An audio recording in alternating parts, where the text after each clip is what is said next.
Picture a medical tool that is so gentle, so completely harmless. The doctors use it to safely observe a fragile, unborn baby developing in the womb. Okay, got that in your head? Now, picture a tool that is brutal enough to completely shatter a solid, rock-hard gallstone deep inside the human body. So how is that physically possible? How can the exact same type of mechanical wave do both of these radically different things? Well, by the end of this explainer, you are going to deeply understand the core physics behind this exact paradox, the formulas that govern how it works, and how we apply these principles to harness the sheer power of sound in modern medicine.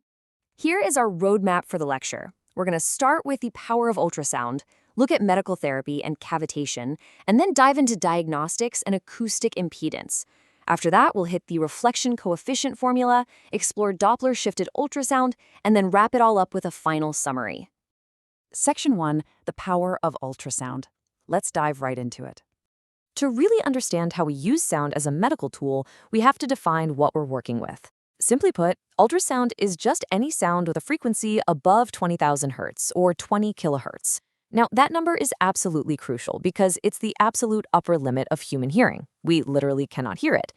But make no mistake, these are physical waves. And just like the sound booming out of a concert speaker, ultrasound carries real energy. It has a frequency, and it has a physical wavelength.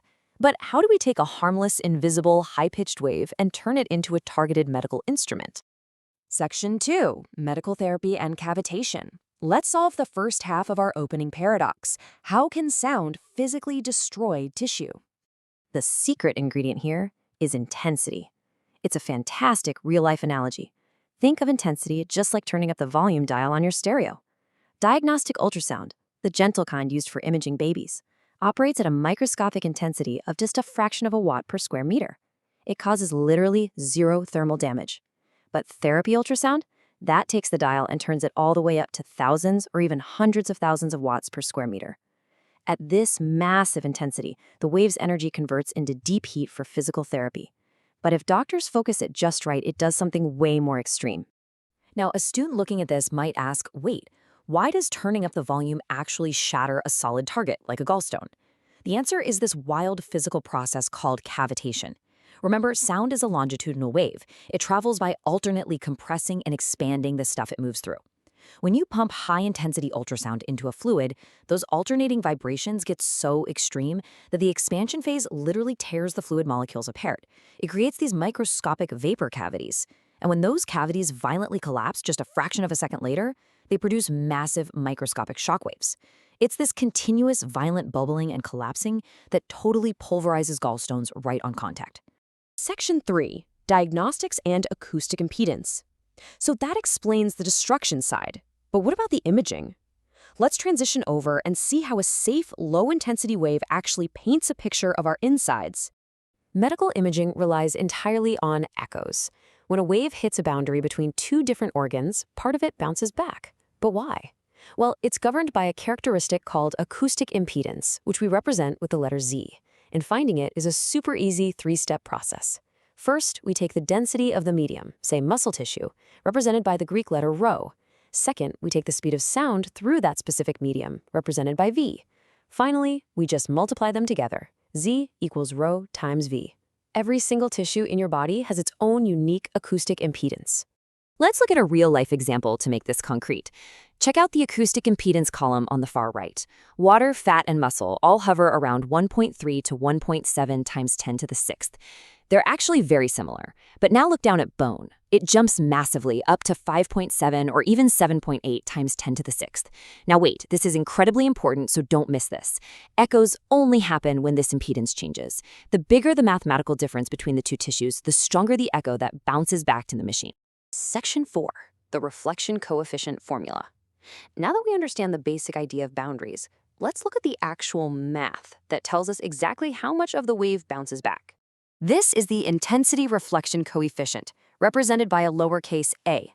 It's simply the ratio of the reflected wave's intensity relative to the wave we sent in. The formula looks like this. We take the difference between the two acoustic impedances, divide it by their sum, and then square the whole thing. Z1 and Z2 are just the impedances of the two tissues we're looking at. Think about it. If Z1 and Z2 are exactly the same number, the top of that fraction is 0. Zero reflection. All the sound goes straight through. But if there's a difference, boom, we get an echo.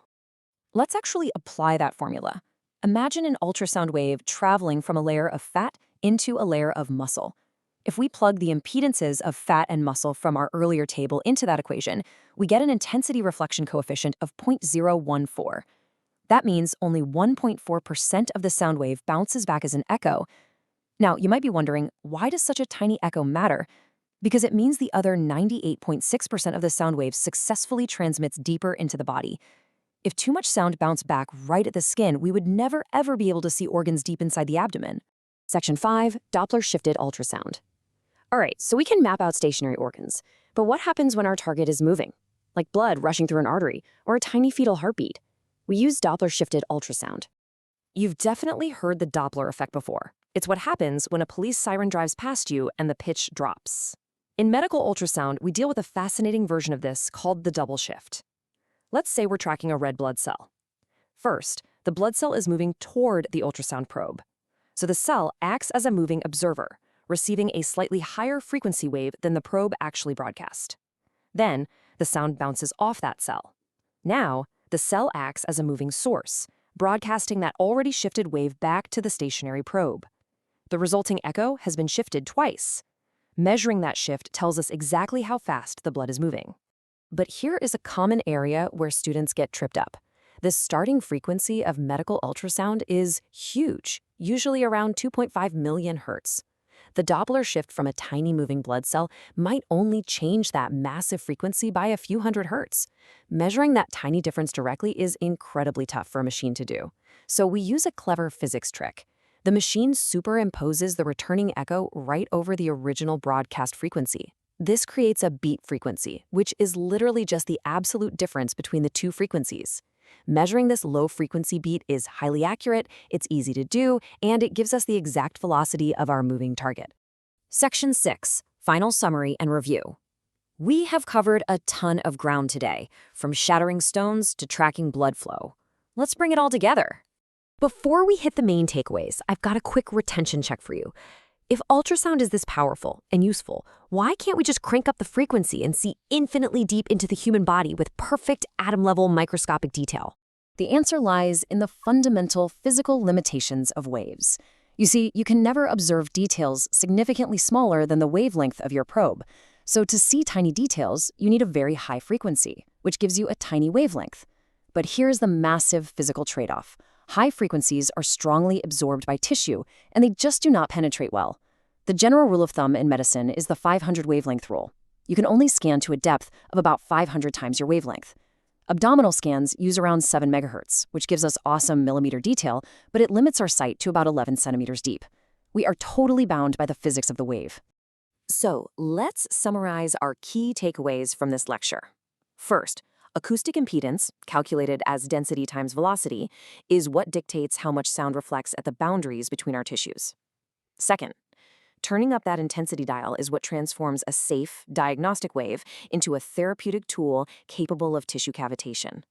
And finally, by tracking the Doppler double shifts of those echoes, we can accurately measure the velocity of moving objects inside the body. Which leaves us with this final provocative thought.